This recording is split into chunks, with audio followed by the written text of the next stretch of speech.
Assalamualaikum warahmatullahi wabarakatuh. Selamat sejahtera kepada anda semua yang bersama kami dalam rancangan istimewa Hello Dr. TV3 live kami pancarkan untuk anda pada hari ini. Selamat Hari Raya kami ucapkan kepada anda juga yang masih beraya. Hari ini kabarnya jalan sesak di merata-rata tempat. Semoga semuanya dapat anda raikan dengan sederhana dan penuh rasa syukur. Dan pada petang ini jika anda di lapangan, kat rumah ke atau di mana-mana anda berada, teman Zaim sekejap. Kami nak berbincang-bincang untuk topik untuk minggu ini tentang topik yang lebih baru dan perlu didengar oleh semua lapisan masyarakat. Tapi sebelum itu, apa kata anda semua support kami dekat Facebook Hello Doktor kami. Anda search saja Hello Doktor TV3. Tekan butang like atau follow dan anda boleh sertai saja perbincangan kami pada hari ini atau anda juga boleh hello kami di nombor talian 03 7726 1603. Dan untuk mukadimah video pada hari ini, kita punya topik tentang bahana rokok. Nak tahu apakah statistik masalah perokok di Malaysia dan apakah antara risiko-risiko yang si perokok itu? Jom saksikan laporan ataupun bingkisan yang telah pun disediakan ini. Silakan.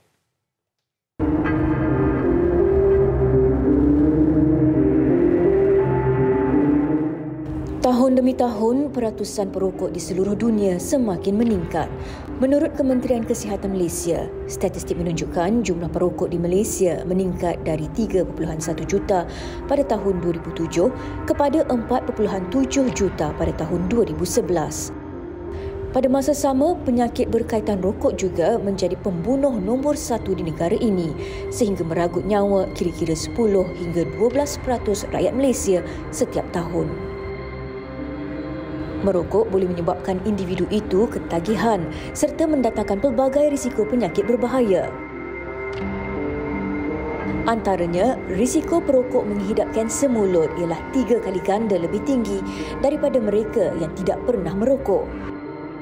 Selain itu, tabiat tersebut juga dikaitkan dengan penyakit gusi yang mana mereka mempunyai risiko 4 kali ganda menghidap penyakit gusi yang serius berbanding bukan perokok. Risiko penyakit bukan sahaja dikaitkan dengan perokok, malah asap rokok juga boleh memberi kesan negatif kepada mereka yang menghidunya. Selain kanser, strok juga antara penyakit yang sering dihidapi oleh perokok kerana nikotin boleh menjadikan salur darah tebal dan sempit sehingga mengganggu aliran darah. Mencegah lebih baik daripada mengubati. Kualiti kesihatan dapat ditingkatkan sekiranya tabiat merokok dihentikan atau dicegah sama sekali pada peringkat awal. Itu dia topik kita pada petang ini tentang bahana rokok. Mungkin para isteri boleh cuci abang sekejap, suami-suami untuk duduk sebelah dan tonton kami bersama-sama pada hari ini. Sebab kalau atas bacaan Zaim sini sebenarnya, perokok lelaki saja melebihi 50% di Malaysia. Belum lagi kaum wanita dan sebagainya. Dan untuk mengetahui apakah agaknya risiko-risiko yang boleh kita hadapi kalau kita sebagai perokok ini, anda akan tonton kami sampai ke hujung siaran. Okey, dan untuk cerita tentang perkara ini, Zaim pasti tak kesoranganlah. Ya. Ada doktor yang akan menemani kita bersama iaitu Doktor ataupun Profesor Dr. Sharifah Izzat Wan Putih, ya, selaku pakar kesihatan komuniti Fakulti Perubatan Universiti Kebangsaan Malaysia UKM. Assalamualaikum Doktor. Waalaikumsalam. Selamat Raya. Selamat Raya. Ada open house hari ini? Ada. Lepas ni? Lepas ni. Okey. Baiklah Doktor. Zaim juga sebenarnya kita nak sembang macam-macam kan. Tapi apa kata kita mulakan dengan mukadimah pada petang ini tentang kata orang tu seunit ataupun sebatang rokok itu. Okey. Apa sebenarnya bahan ataupun kandungan yang terdapat dalam sebatang rokok tu sebenarnya? Bagi semua orang tahu. Yalah, betul. Assalamualaikum dan juga terima kasihlah kepada semua yang pendengar yang hadir. Bismillahirrahmanirrahim. Rokok ni something yang banyak dijual dan kita tahu benda ni dah ada di Malaysia dan banyak global memang semenjak berdekade. Tapi dia dah jadi satu bahan ekonomi.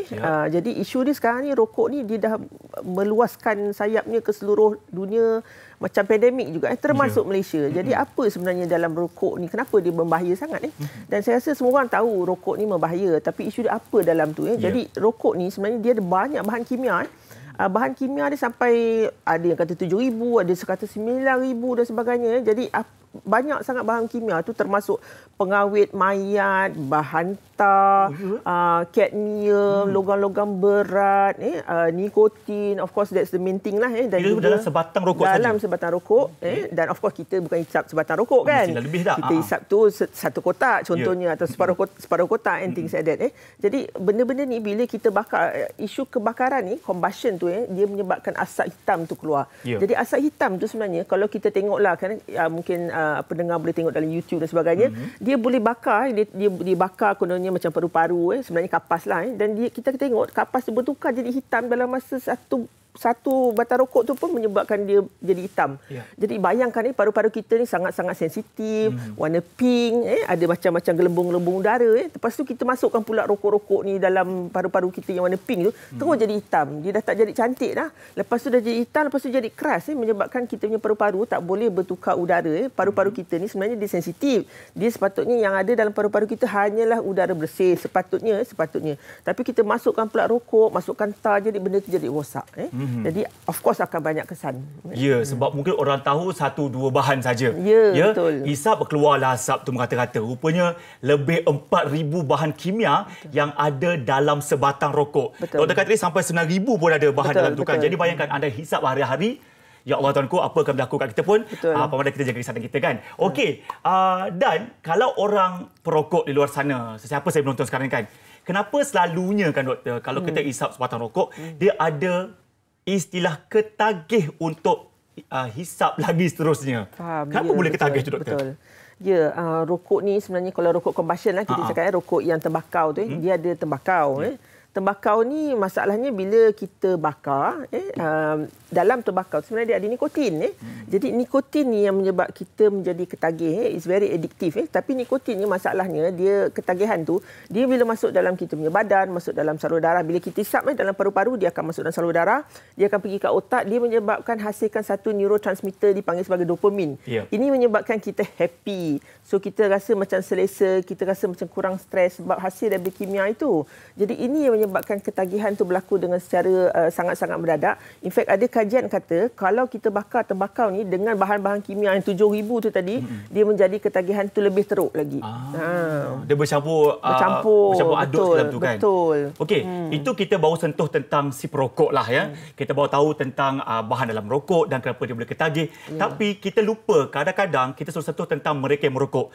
Mereka yang tidak merokok juga sebenarnya boleh berlaku masalah kesihatan juga. Antaranya seperti kita boleh panggil sebagai pasif perokok. Iaitu mungkin kanak-kanak, mungkin abang-abang kat rumah tu yang ada anak-anak, kalau boleh dinasihati untuk tidak merokok depan anak-anak, kerana asap itulah sebenarnya boleh memudaratkan satu rumah anda sebenarnya. Anda bayangkan ada merokok pagi, tengah hari, petang dan malam.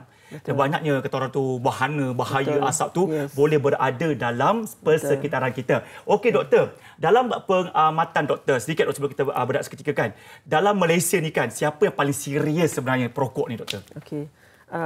Memang kalau ikut yang lebih ramai bersifat ketagih ni ialah di kalangan lelaki lah yang perokok.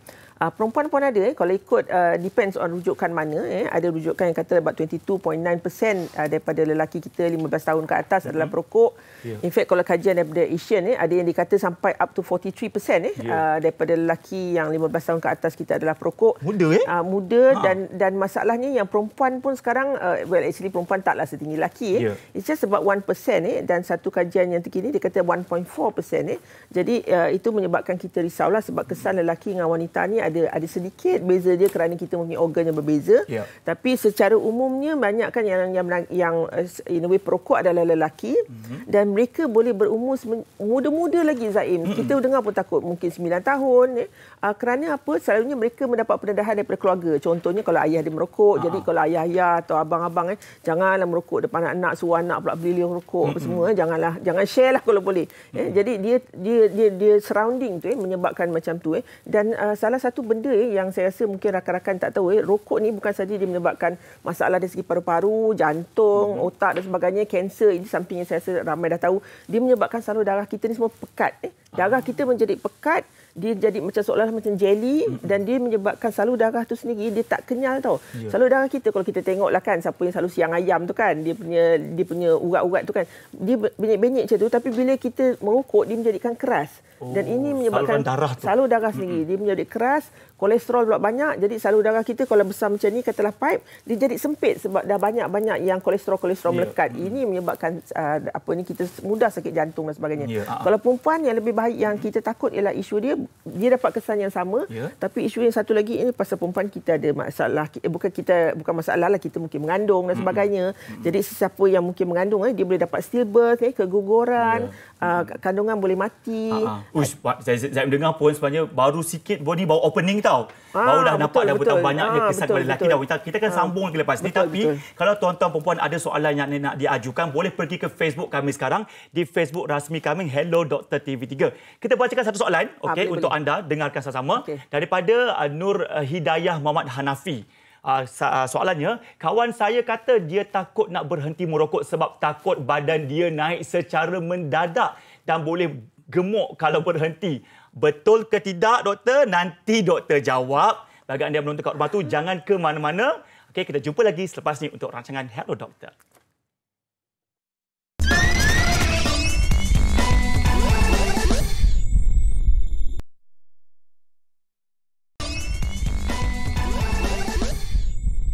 Okey, kembali bersama kami secara langsung untuk program Hello Dr. TV3 untuk topik bahana merokok. Baiklah, tadi kami ada sempat tanyakan soalan daripada rakan Facebook kita. Soalan dia, kawan saya kata dia takut nak berhenti merokok sebab takut badan dia naik secara mendadak dan boleh gemuk kalau berhenti. Betul ke tidak, doktor? Sila jawab. Bila you merokok sebenarnya dia banyak sangat toksin dalam badan, menyebabkan you tak ada you punya selera, you punya taste buds untuk rasa lidah. Dia ria rasa maksudnya. Dia ria rasa. Kita punya lidah semua dah tak macam normal. In a way dia menyebabkan kita punya appetite suppress. Itu antara bahana merokok. Tetapi apabila you berhenti merokok, dia akan menyebabkan you punya appetite balik bagus seperti biasa sebab you dah berhentikan toksin-toksin tu daripada dalam badan. Jadi bagi saya lah, rakan-rakan dan juga pendengar yang saya hormati sekalian, yang saya sayangi sekalian, janganlah kerana itu anda tak mau berhenti merokok. Banyak lagi cara nak diet, nak slim, nak fit, nak tone, daripada menggunakan rokok. Banyak lagi alternatif lain. Jadi saya memang galakkan rakan-rakan semua dan juga siapa-siapa yang mendengar, berhenti merokok, jangan fikir pasal yang diet berat badan semua tu. Hidup sihat. Hidup sihat, banyak lagi cara lain untuk diet dan juga kekalkan berat badan. Jangan takut yang pasal tu. Banyak cara lain lah kan. Jangan pula dia ada para isteri dia rokok pula sebab dia nak kurus badan dia. Tak boleh. Banyak cara lain yang boleh kita membantu mendapat bentuk badan lebih sempurna dan sihat. Ini kita tak nak konsep tak sihat. Tak nak ada konsep risiko. Okey, tadi masa sebelum commercial break tadi, sempatlah Zaim tanya dengan doktor, apa agaknya kesan-kesan terhadap badan kita. Kita pecah pada dua jantina. Kita mulakan kesan kepada badan untuk seorang yang bergelar lelaki kalau mereka merokok, doktor. Okey. Kita mesti ingat rokok ni dia ialah dose response. Maknanya kalau you hisap contoh sehari sekali dalam satu hari itu satu batang bisa kata, dia of course ada kesan, tapi pasal you hisap satu batang, mungkin kesan tu tak begitu teruk. Tapi you takkan hisap sebatang pasal kesan nikotin tu tadi. Jadi you akan nak hisap lagi, you ketagih. Jadi you akan hisap banyak sampai mungkin satu kotak, dan masalahnya hari-hari you akan bakar duit RM17 dan mungkin lebih kepada satu kotak tu. Jadi dia punya dos tu dia akan meningkat. Jadi ini menyebabkan kesan-kesan tu bertambah dalam badan kita. Jadi apa kesan-kesan dia pada lelaki dan wanita, lelaki dulu dia tak kira umur, tapi of course kalau you baru merokok katalah sebulan, mungkin kesan tu tak adalah nampak sangat. Tapi jika you dah hisap contohnya dalam 20 tahun, 30 tahun dan sebagainya kan, betul saya ada dengar juga ada kawan-kawan kadang-kadang cakap, alah atuk saya hisap sampai 50 tahun pun elok aje. Jangan kira macam tu. Dia kadang-kadang dalam statistik lah orang kata kan, banyak berlaku, tapi selalunya kadang-kadang ada satu outlier. Itu mungkin tok awak ke siapa-siapa tu outlier. Secara umumnya special case betul. Dia ada special pass tu. Biasanya yang lain tu kebanyakan dia akan penurunan umur hidup. Maknanya kajian menunjukkan bahawa you mati 15 tahun lebih awal kalau you perokok tegar. 15 tahun lebih awal. Maknanya you patut hidup 80, jadi Tok Wan you dah pukul 60 lebih tu you dah meninggal. Dan you ada masalah untuk menyebabkan sakit jantung, sakit darah tinggi, stroke. Kanser bukan saja kanser paru-paru. Of course, yang utama selalu yang kena ialah kanser paru-paru. Tapi ingat, asap rokok tu dia masuk dalam paru-paru, dia akan bertukar dengan dalam sel-sel paru-paru tu, dia akan masuk ke dalam darah. Bila dia masuk ke dalam darah, dia akan pergi semua sistem dalam badan. Termasuk otak, pundi kencing, prostat, kalau lelaki-lelaki prostat lah, tulang, tulang belakang dan sebagainya, hati. Jadi semua kawasan-kawasan ni boleh menyebabkan peningkatan kanser sampai 10 kali ganda berbanding dengan orang yang tidak merokok. Ada kajian kata sampai 17 kali ganda. Terutama kanser paru-paru. Jadi ini menunjukkan betapa teruknya akibat-akibat merokok. Stroke ataupun kita panggil sebagai angin ahmar kerana salur darah. Ingat tadi saya cerita salur darah tu dia dah tersumbat dan darah menjadi pekat. Okey doktor, dekat TV sekarang ni kita ada dah listkan kepada penonton 15 jenis kanser punca dari rokok. Banyak juga tu doktor. Sangat-sangat. Contoh ada hidung dan sinus, mulut, macam-macam. Kanser paru-paru, ovari, usus, buah pinggang, macam-macam. Dan ini saja, walaupun kita sentiasa dedahkan kepada penonton, doktor, tapi masih lagi ada perokok tegar. Okey, dan doktor sambung lagi. Kepada lelaki, apa lagi masalah yang boleh berlaku pada kaum-kaum lelaki? Betul. Sikit lagi. Antaranya ialah fertility atau kesuburan lelaki juga boleh menurun, kesuburan perempuan pun boleh menurun, dan kesuburan lelaki itu boleh menyebabkan dia, kalau contohnya dia berkahwin mungkin sukar nak dapat anak, dapat anak pun mungkin lambat dan sebagainya, kanser. Dan kita dah nyatakan tadi kesan-kesan salah satu lagi ialah menurunkan sistem imun. Bila dia menurunkan sistem imun, you mudah terkena pada jangkitan, orang sesama mungkin setahun sekali you mudah kena sesama, you mudah kena asma sebab you sistem imunnya merendah. Maksudnya sistem ketahanan badan kita tu kurang tebal. Jadi bila sistem pertahanan badan ni kurang, dia menyebabkan kita, sekarang COVID dah kononnya dah macam turun sikit kan. Kita suka nak melawan COVID, kita suka nak melawan kanser sebab sistem imun kita tu dah tak berapa optimal. Drop jatuh ke bawah lah. Yes. Okey doktor, terus kita nak tanya juga kepada doktor. Boleh. Kalau tadi pasal lelaki, mungkin ada penonton kawan wanita luar sana yang juga sebagai perokok. Untuk wanita pula badan mereka macam mana doktor? Kesan dia? Salah satu yang paling yang kita nampak kesan tu ialah dia nampak tua. Oh, ya ke? Ya, dia actually cause premature aging. Dia menyebabkan muka tu hilang seri, gigi of course untuk wanita mungkin kita nak itulah kan. Jadi mungkin gigi akan lebih mudah kuning, gingivitis, gigi tu nampak hitam dan sebagainya, bau kepada badan dan juga menyebabkan kanser, contohnya kanser payudara. Kanser payudara dan kanser cervix dan payudara dan cervix ni, of course payudara lelaki ada, perempuan ada. Tetapi wanita lebih mudah kena kanser payudara akibat merokok. Begitu juga dengan kanser cervix akibat merokok kerana ini merupakan toksin yang dalam badan. Jadi ini antara sekarang ni kalau kita lihat satu lagi adalah kanser usus atau kanser perut. Gastro yang diakibatkan oleh rokok, dari segi statistik hampir lelaki dan perempuan hampir sama. Menunjukkan exposure ini sangat-sangat benda yang berbahaya. Of course banyak faktor lain pemakanan boleh menyebabkan kanser juga dan sebagainya. Pollution, pencemaran dan sebagainya, tetapi rokok merupakan antara faktor yang utama sekali kepada both lelaki dan wanita. Dan kalau wanita, kita kadang-kadang kita terfikir, saya tak merokok, kenapa pula saya yang kena kanser? Tetapi masalahnya kalau isunya, kalau kita di tempat kerja, contoh di tempat kerja atau mempunyai saudara mara yang merokok, ini menyebabkan kita mendapat yang macam Zaim cakap tadi, very correct, second hand smoke. So kita boleh dapat asap rokok yang walaupun kita yang tidak hisap, orang lain hisap, tapi dia boleh merebak ke, pasal asap tu kan macam terbang. Jadi dia akan berjalan secara rawak, selalunya melalui tepi ni. Dia akan pergi kat kita pula sebab kalau kita dekat. Kalau ada anak-anak kecil juga. Dan ini menyebabkan risiko kanser pada meningkat. Mereka juga. In fact, ada juga kajian yang mengatakan sebagai third hand smoke. Apa pula third hand smoke ni? Dia kata kalau orang yang merokok, contoh saya duduk dalam rumah yang mungkin tertutup. Mungkin rumah kecil, mungkin di kawasan flat dan sebagainya. Saya mokok lama. Kalau sekejap tu tak nampak.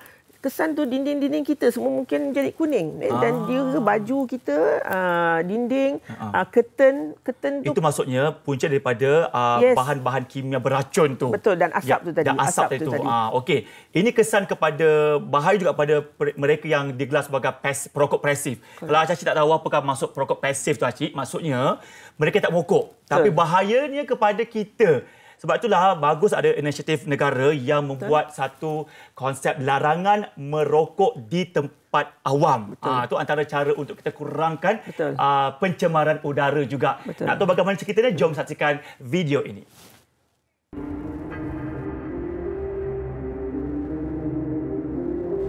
Tabiat merokok telah menjadi suatu kebiasaan dalam masyarakat meskipun ramai sudah sedar tentang risiko yang bukan sekadar kepada perokok tetapi juga kepada orang sekeliling.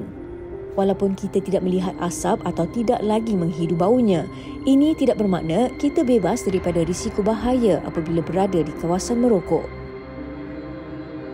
Pada 1 Januari 2019, tindakan penguatkuasaan larangan merokok di semua tempat makan seluruh negara telah dilaksanakan sepenuhnya oleh Kementerian Kesihatan Malaysia KKM, di mana tabiat merokok hanya boleh dilakukan pada jarak 3 meter atau kira-kira 10 kaki dari setiap premis.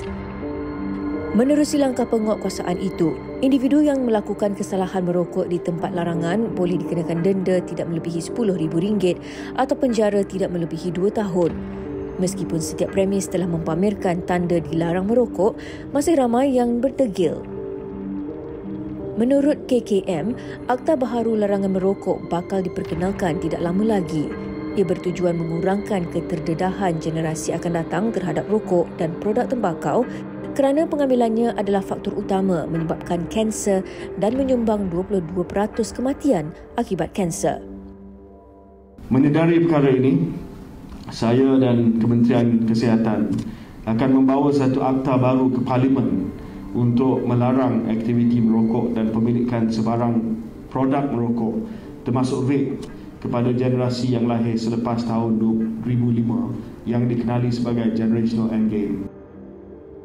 Pelbagai inisiatif telah dilaksanakan oleh pihak kerajaan dalam usaha membendung budaya merokok di tempat awam ini. Namun masih ramai yang kurang sedar bahayanya tabiat ini kepada orang sekeliling.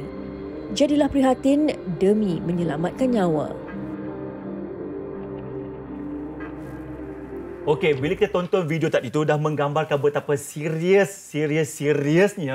merokok untuk kesihatan kita. Sebab itulah sampai sekarang masih lagi dipraktikkan, anda tak boleh merokok di premis awam sekurang-kurangnya 3 meter. Maksudnya sangat bahaya, betul tak? Untuk orang awam dan juga keluarga kita. Tapi itu tadi kita sentuh dari segi lelaki dan wanita. Apa kata sekarang doktor, kita masuk pula dari aspek kanak-kanak ataupun anak-anak kita. Kita nak petik soalan daripada rakan Facebook kita yang dah tanya kat situ daripada Princess Kunak tu ya. Assalamualaikum Dr. Dan Zaim. Waalaikumsalam. Kalau kanak-kanak dapat bau asap rokok tu, apa kesannya terhadap kanak-kanak itu? Inilah maksud Zaim doktor, perokok pasif. Mereka tak merokok tapi mereka yang kena masalah itu. Doktor cerita sikit. Ya, betul. Saya setuju sangat ni. Kita ada undang-undang 3 meter dan sebagainya, tapi saya selalu melihat sebab kita doktor bahagian komuniti, kita lihat kadang-kadang di kampung atau di bandar pun kadang-kadang yang perokok ni dia tanpa segan silu dia merokok di hadapan orang lain contoh ni di jamuan raya, dia rokok aja. Rumah tu kan. Yes. Kena ada perasaan tanggungjawab lah sikit sebab ini ialah keluarga you, ini ialah anak-anak you, anak saudara you dan sebagainya. Mereka yang kecil-kecil ni mereka tak boleh kata no, tak macam kita boleh cakap you don't smoke here, no contohnya, no to smoking. Tapi kanak-kanak ni tak ada, dia dengar je. Jadi masalahnya kalau kanak-kanak ada banyak kajian kata dia boleh dapatkan asma, dia boleh mudah kerap batuk, dia boleh mata-mata dia cepat merah sebab mungkin alahan daripada smoke tu. Dia boleh menyebabkan dia ada masalah sinus, otitis. Otitis macam telinga tu mudah dapat kuman, boleh dapat nanah dan sebagainya. Dan ini menyebabkan jangka panjang kepada kanak-kanak itu sendiri. Bayangkan kalau dia menghisap asap yang second hand smoke ataupun passive smoker tu daripada ayah atau keluarga tu setiap hari selama beberapa tahun. Memang dia akan jadi seorang smoker juga. Dan masalahnya masa umur dia remaja tu, mungkin kesan-kesan itu telah berlaku kepada dia tanpa dia sedari. Lebih awal sebenarnya. Lebih awal sebab kalau kita katalah kita merokok umur 20 tahun, dia merokok daripada muda lagi sebab bapa dia dah merokok depan dia. Jadi dia dah terdedah kepada asap-asap ni. Jadi saya urge lah kepada siapa-siapa lah ayah-ayah atau siapa-siapa yang merokok janganlah, kalau you masih tegar merokok, at least janganlah merokok di depan isteri ataupun di depan anak-anak. Bawalah diri you keluar sikit, jauh sikit lah. Janganlah dalam kawasan rumah sebab ini boleh menyebabkan banyak masalah kepada anak dan juga isteri anda, especially kalau isteri anda mengandung dan yang you tak nampak mungkin kesan dia sekarang. Ada yang kata dengan saya, pernah yang ada yang bercakap dengan saya, kalau setakat kanser paru-paru, kalau kita nak meninggal juga, betul, dan kita faham itu semua takdir Tuhan yang tentukan. Tapi isu dia sementara you nak meninggal tu, adakah anda sanggup paru-paru anda ditebuk anda terpaksa duduk di dalam ward dalam jangka masa yang lama, paru-paru anda rosak, anda tak boleh bernafas, terpaksa bergantung pada oksigen, terpaksa pakai oksigen tank di rumah dan sebagainya, tak boleh berjalan keluar sebab bergantung kepada oksigen. Adakah anda sanggup menghadapi perkara itu semua? Jadi saya rasa yang terbaik ialah berhenti merokoklah. Sama-samalah kita dengar apa nasihat doktor kepada semua orang yang menonton. Kalau pun tak untuk diri kita pun, untuk anak-anak kita. Masa depan mereka kan. Okey. Hangat berbincangan kita dekat Facebook, ramai orang ajukan soalan dan sebagainya. Kita nak sambung sembang sekejap lagi. Jadi anda semua duduk, jangan ke mana-mana.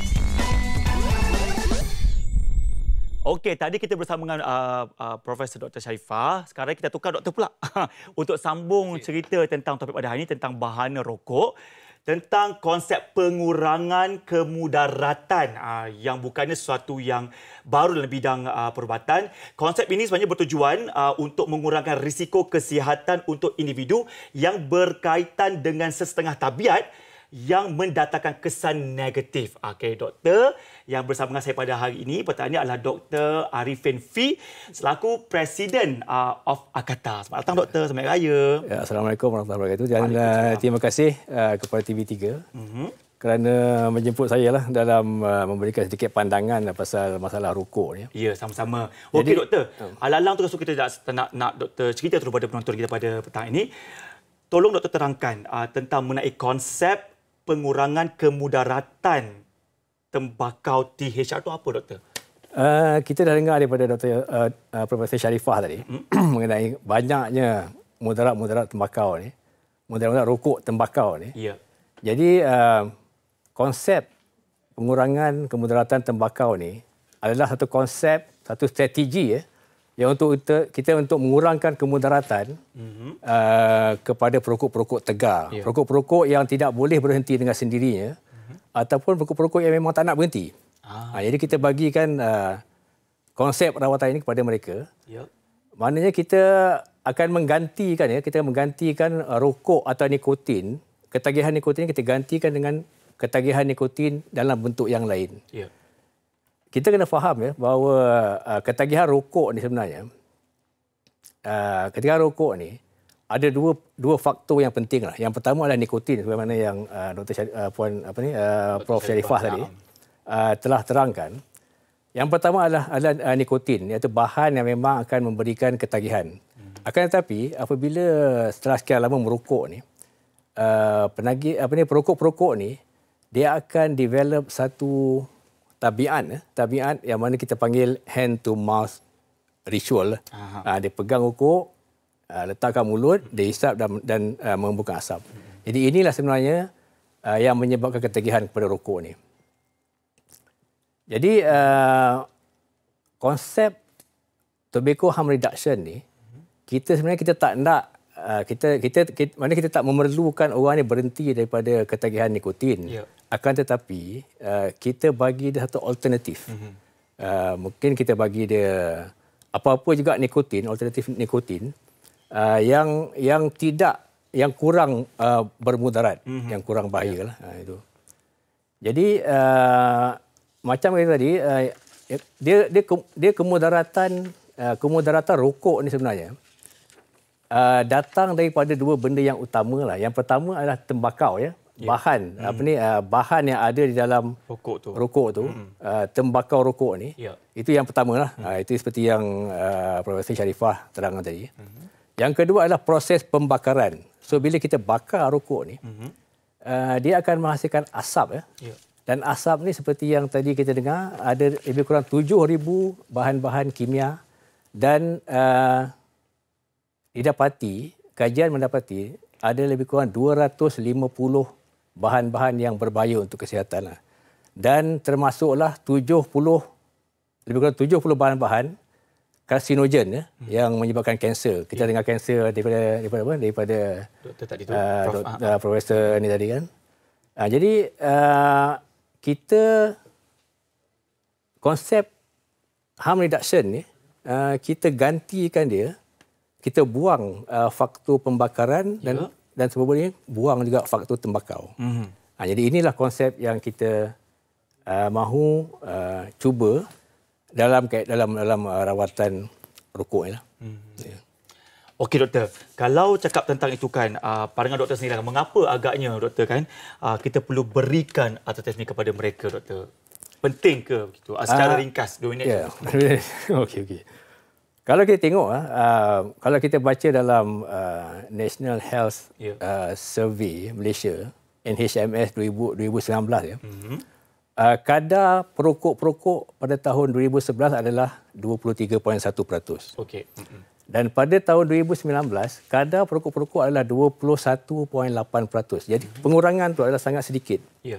Jadi dengan kaedah-kaedah yang sedia ada sekarang ni, kita nampak macam kurang berkesan. Jadi kita try untuk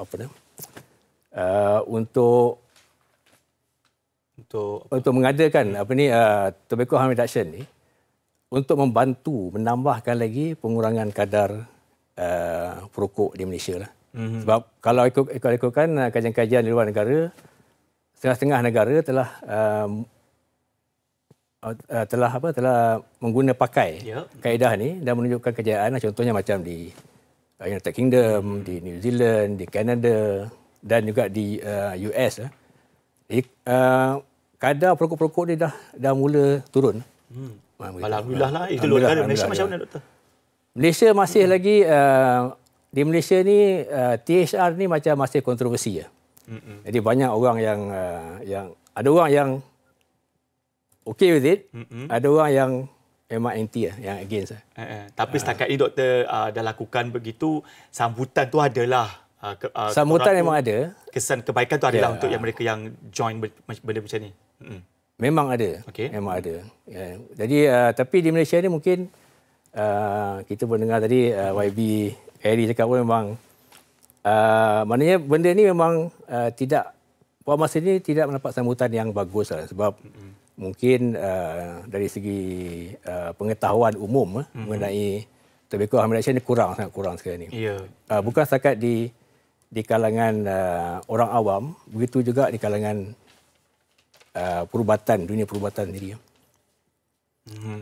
Okey doktor. Terima kasihlah doktor. Sebab saya rasa kalau boleh, walaupun doktor kata di Malaysia kurang mendapat sambutan, ya, kalau boleh ramai-ramai kita sokong sebenarnya untuk kita jayakan konsep pengurangan kemudaratan ini.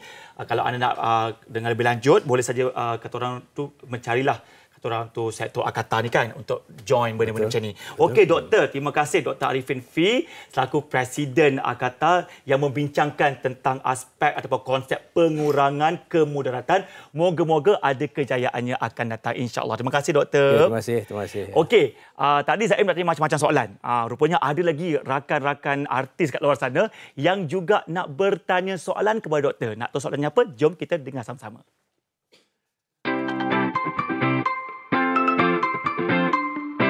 Hai, hello doktor. Saya Hanif Miswan. Saya ada satu soalan nak tanyakan. Mungkin ini antara soalan yang popular jugalah kan, berkaitan dengan macam mana cara terbaik untuk seseorang itu untuk berhenti merokok. Ini saya tanyakan bagi pihak rakan-rakan lah kan, yang menonton dan juga rakan-rakan saya. Macam mana doktor?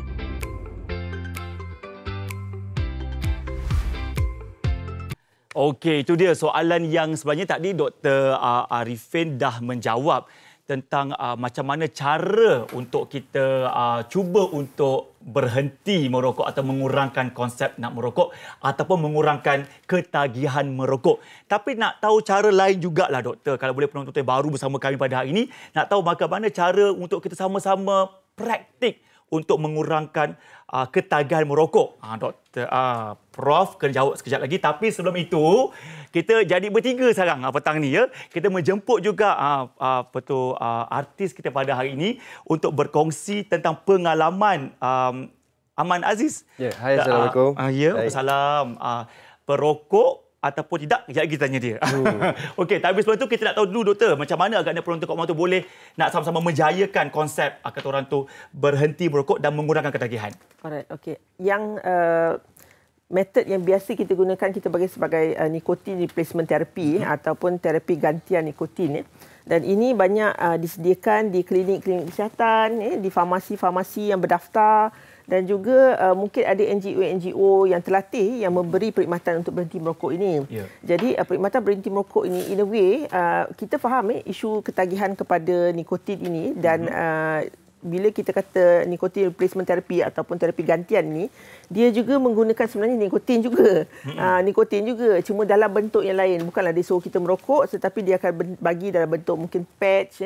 Patch tu lepas tu satu lagi ialah gum, dia macam chewing gum. So nikotin itu masih ada dalam tu, tetapi dalam kandungannya lebih kecil, dos yang terkawal supaya kita tak akan overdose dan sebagainya. Dan di sini yang dikatakan tadi sebagai nikotin replacement therapy tu atau NRT tu, ini disediakan di klinik-klinik berhenti merokok, farmasi-farmasi berdaftar dan sebagainya. Sebab kita kena ingat dia macam mana pun kita pakai gum ke patch ke dan sebagainya ke, kalau di luar negara mungkin ada pakai jenis spray dan sebagainya tu. Dan juga ubat Champix dan sebagainya. Champix ni pun sejenis ubat untuk berhenti merokok, tapi dia lebih ada mempunyai kesan-kesan samping tertentu lah. Contohnya denyutan nadi yang tinggi, kadang-kadang menyebabkan sukar tidur dan sebagainya. Tetapi ini menyebabkan seseorang itu dia akan cuba untuk berhenti merokok ni perlu kekuatan mental. Saya ulangi 10 kali. 10 kali kalau boleh.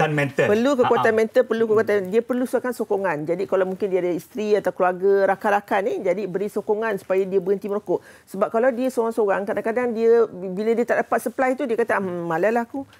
Dia putus asa. Tak boleh give up. Yes. Jadi salah satu yang digunakan dan teknologi yang terkini yang dilakukan di beberapa luar negara. Bila saya cakap beberapa luar negara di mana mereka dapat mengawal contohnya harm replacement therapy atau terapi-terapi gantian ni, contohnya seperti UK dan sebagainya, mereka sangat-sangat mengawal produk-produk mereka ini dan mereka menggunakan itu sebagai terapi-terapi baru. Jadi di Malaysia sukar kita lakukan tu mungkin sebab kawalan mungkin dari segi kawalan kita sukar nak lakukan. InsyaAllah. Jadi bagi anda kat rumah tu yang sedang berusaha, jangan give up. Sebab sekarang ni dekat studio pun kita ada selebriti kita yang sanggup datang untuk berkongsi pengalaman Aman sendiri selaku ataupun sebagai perokok. Adakah Aman masih berokok ke tidak, Aman? Sekarang Aman dah tak merokok. Tak merokok dah? Alhamdulillah. Tapi kadang-kadang adalah perasaan yang benda tu muncul tiba-tiba sebab kalau kita tak tahu nak buat apa, so benda tu banyak mengisi masa lapang sebelum ni. Sebab kami semua tahu Aman sibuk menyanyi, single terbaru, nyanyi sana sini kan. Tapi peminat nak tahu jugalah Aman rupanya seorang perokok sebelum ini kan. Sekarang Aman sedang berusaha untuk berhenti merokok. Okey, Aman share sikit sama penonton. Bila mula merokok dan kenapa tiba-tiba nak berhenti merokok pula, Aman? Okey, Aman start merokok daripada umur form 4. Masa zaman sekolah tu macam untuk bergaul dengan kawan-kawan je lah. Sosial lah. Sosial je kan. Tapi bila ke college, jauh daripada family, kita duduk seorang-seorang, bujang kan. So dia lagi kerap dan Aman jadi heavy. Isi rokok sentiasa. Macam satu kotak tu boleh habis dalam 2 hari. Itu macam tu. Paling lama lah 2 hari tu. Paling lama? Paling lama. So disebabkan Aman nak berhenti sebab Aman rasa disebabkan umur juga. Sebab Aman sekarang dah 29. So bagi Aman agak lama jugalah tempoh Aman isap rokok tu. Bila Aman bangun tidur, dada Aman rasa sempit. And then tekak Aman sentiasa berkahak. Susah bernafas lah. Kalau lagi-lagi bila Aman demam, Aman akan batuk yang berpanjangan. Dia akan lama, dia kering. So disebabkan benda-benda macam tu, Aman rasa macam maybe sebab merokok. Itu antara apa yang Aman lalu itu sebenarnya. Apa yang dah doktor katakan tadi juga. Maksudnya Aman terkena awal sikit risiko tu kan. Mungkin ada yang menonton belum lagi terkena. Jadi nak tahu apakah lagi antara pengalaman Aman sendiri ataupun pengalaman orang lain lagi sebagai perokok dan sebagai mereka nak berhenti merokok, kita nak rest dulu. Okey, kita sambung perbincangan sekejap lagi dalam program Hello Doktor. Jangan ke mana.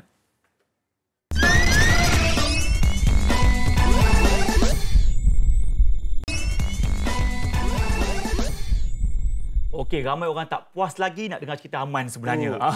Tadi Aman ada cerita tentang Aman sebab Aman dah rasa Aman pernah isap rokok sebagai heavy smoker. Aman kata 1 hari sampai 2 kotak habis tadi Sekotak 2 hari. Sekotak 2 hari. Paling lama. Itu paling lama. Paling sekejap? Paling sekejap kadang-kadang Aman kan dah bila kita bekerja di luar, Aman pun syuting juga. So banyak masa menunggu untuk tunggu-tunggu scene. Kadang-kadang ada macam sehari 2 kotak. Sehari 2 kotak? Sehari 2 kotak sebab Prof macam sebab kita nak hilangkan rasa bosan sebab menunggu, nak hilangkan rasa mengantuk. So itulah cara ni. Maybe disebabkan mindset Aman juga lah sebenarnya. Okey, bila bercakap tentang itu, mungkin ada orang yang sama macam Aman atau ada orang lagi lebih daripada Aman. Cara Aman untuk bermula tidak merokok, apa Aman buat masa tu? Aman start rasa macam nak berhenti rokok tu bila disebabkan sesak tu kan. Sesak tu. So Aman try pergi jogging. Oh, jogging. Okey. Masa start Aman pergi masa PKP tu, Aman start kat Melaka kan. Aman jogging kat area Kelebang. Tak sampai 5 minit Aman dah semput. So macam, body Aman memang tengah teruk sekarang. So disebabkan Aman nak body Aman fit balik, Aman berhentilah. Salah satu ni jogging. Tapi yang paling teruk ni makan.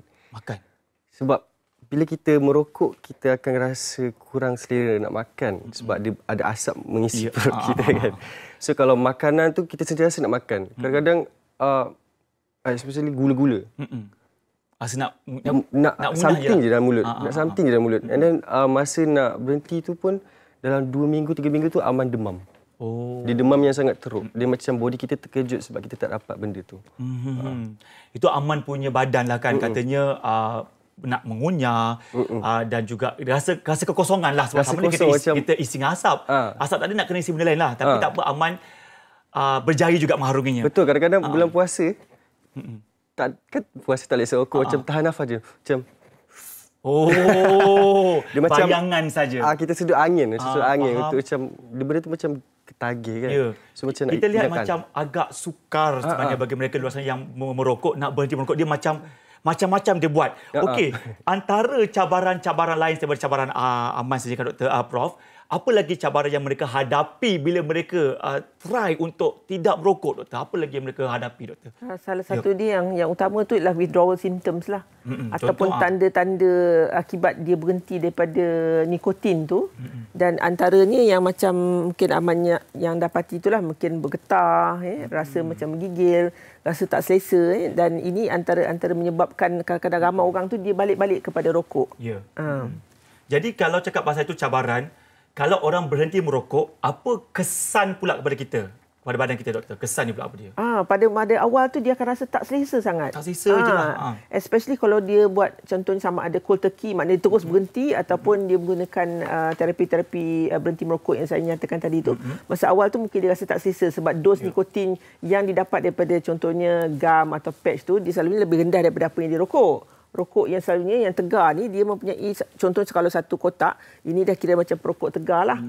Jadi tanda-tanda tu dia boleh dapat withdrawal tu, dia rasa tak selesa, tapi nanti selepas 24 jam dan sebagainya dia punya appetite tu akan balik kepada normal, dan selepas 1 minggu dan selalunya lepas 1 minggu tu kahak tu semua dah mula reda.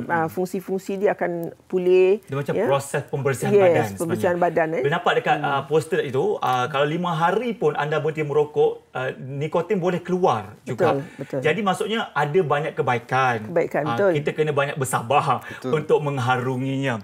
Okey, lagi Aman, bila Aman dah kata orang tu dah berusaha kan sejak PKP itu hari, sekarang ni Aman rasa macam mana? Rasa aman ke? Macam mana tu?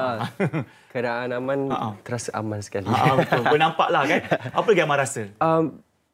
Macam Aman selalu cakap muka Aman kusam. Kulit muka jadi kusam. Dulu.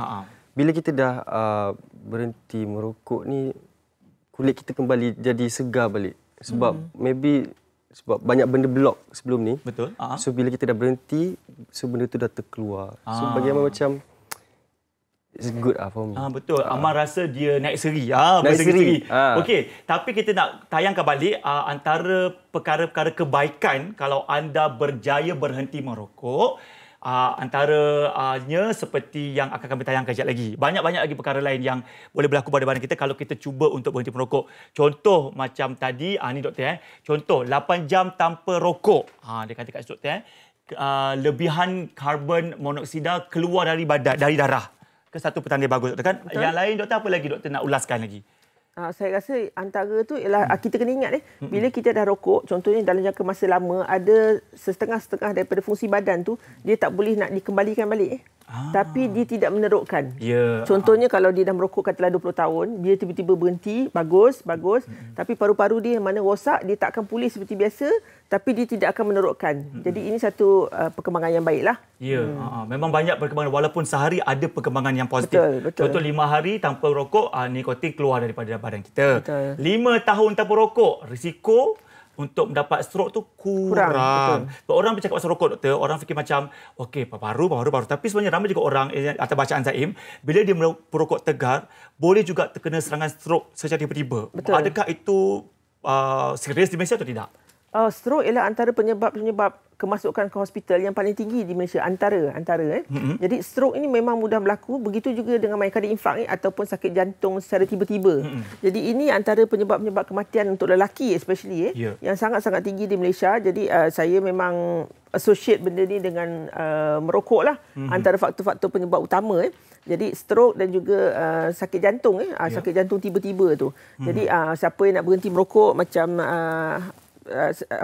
rakan kita di sini memang sangat-sangat baguslah sebab kita tak akan dapat peluang tu jantung paru-paru kita, jantung kita sebenarnya satu aja. Aman alhamdulillah telah berjaya mengharunginya. Jadi kalau kita kena kuatlah sekuat semangat untuk berhenti betul. Kena kuat semangat untuk dapat berhenti. Kerawatan, Sebab kalau nak berhenti ada cara. Betul. Ada cara doktor aku cakap tadi ada benda-benda ataupun supporting tools untuk kita berhenti. Jadi anda berjumpa doktor berdekatan anda untuk dapatkan reference. Okey, sebagai orang yang nak berhenti merokok, for example, peranan orang-orang di sekeliling itu penting ke tak penting, doktor? Betul, ini sangat-sangat penting sebab bagi saya ni merokok ni sebenarnya adalah satu isu sosial juga. Dia tak akan mula merokok kalau tak ada kawan ataupun keluarga yang memulakannya dulu. Jadi macam kita juga macam itulah bila kita nak berhenti, kalau boleh, kalau kita masih berkawan dengan orang yang sama, memang you kena hati kuat lah. Kalau boleh you dapatkan nak kata kawan baru ke atau situasi barulah sebab it's a social ill. Cuba elakkan daripada bercampur ataupun berkawan dengan kawan-kawan lain. Kalau boleh you kuat, you ajak mereka juga turut berhenti. Ya, betul. Macam Aman pula, mestilah Aman kan katanya bermula dengan sebab belajar dulu kan. Pastinya Aman bersama dengan orang-orang juga merokok. Masa tu Aman rasa macam mana? Aman nak berhenti ni, tapi mereka duk kira kanan Aman. Macam mana Aman hadapinya? Okey, aku cerita masa zaman college lah. Masa tu cuti SEM dalam sebulan. So bila Aman balik ke rumah, Mak Aman tak tahu Aman isap rokok. Sebab kita orang tak pernah isap rokok depan Mak. So bila balik ke college balik, duduk satu rumah, saya dapat tahan selama 2 minggu je. Sebab duduk dalam rumah tu ada 7 orang. 7 tu isap rokok. 2 minggu je saya dapat tahan. Lepas tu saya tewas lah masa tu. Sebab depan mata? Terlalu ramai. Pergi depan, isap rokok. Pergi belakang, isap rokok. So sekarang saya duduk seorang-seorang, so macam tak ada apa-apa yang boleh menghasut buat masa ni. Ya, betul. Maksudnya kena pandai cari solusi masing-masing. Macam Aman pergi duduk sendiri. Ya, duduk sendiri. Terbelenggu dengan benda yang sama. Aman takut terpengaruh lagi. Anda sendirilah kan. Yang penting kena kuat dan istiqomah. Okey, doktor, Prof. Okey, Prof. Mungkin boleh berikan saranan atau nasihat kepada penonton yang masih sedang merokok sekarang ni atau sedang cuba berhenti merokok. Nasihat kepada mereka, doktor. Secara ringkas. Paling bagus ialah berhenti merokok. Yang patut ada dalam paru-paru anda ialah udara bersih saja. Untuk yang baru nak cuba-cuba, janganlah. Berhentikan dan elakkan daripada mula sekali. Bila you dah mula, dia akan ketagih dan sukar untuk berhenti selepas itu. Ya, jadi jangan mula ataupun jangan kita tak berhenti. Okey, Aman pula. Selaku orang dah berjaya berhenti rokok, berikan semangat kepada penonton pada petang ni, Aman. Okey, Aman nak ucapkan good luck kepada siapa yang cuba untuk berhenti merokok. Teruskan usaha anda, Aman support. And kepada macam Prof cakap tadi, kepada yang belum isap rokok tu jangan isap rokok. Sebab Aman teruja bila jumpa orang lelaki, kebanyakan orang lelaki isap rokok, yang tak isap rokok, bayar Aman, umur Aman. So Aman rasa macam, bestnya. Aman rasa menyesal kat diri sendiri sebab macam kita cuba benda tu. So good luck untuk itu. Dulu orang cakap merokok ni cool, sekarang ni tak rokok lagi cool sebenarnya. Betul, kan? Lagi mahal lagi. Lagi mahal, nampak macam lagi berseri lagi macam Aman kata. Okay. Terima kasih Aman sudi berkongsi pengalaman Aman bersama kami. Okay. Dan juga Profesor Dr. Sharifah Izzat Wan Putih juga berkongsi nasihat dan juga peranan kita untuk berhenti merokok pada hari ini. Terima kasih banyak-banyak. Selamat Raya sekali lagi untuk anda. Untuk anda yang menonton, minggu depan kita ada satu topik lagi yang sebagai bapa lah kan saya sangat-sangat risau. Tentang penyakit tangan, kaki dan mulut kini kembali menyerang kanak-kanak di Malaysia. Apakah agaknya peranan kita untuk menghindari penyakit ini? Minggu depan bersama kami di Hello Doktor. Terima kasih semua. Selamat Raya. Assalamualaikum. Bye-bye.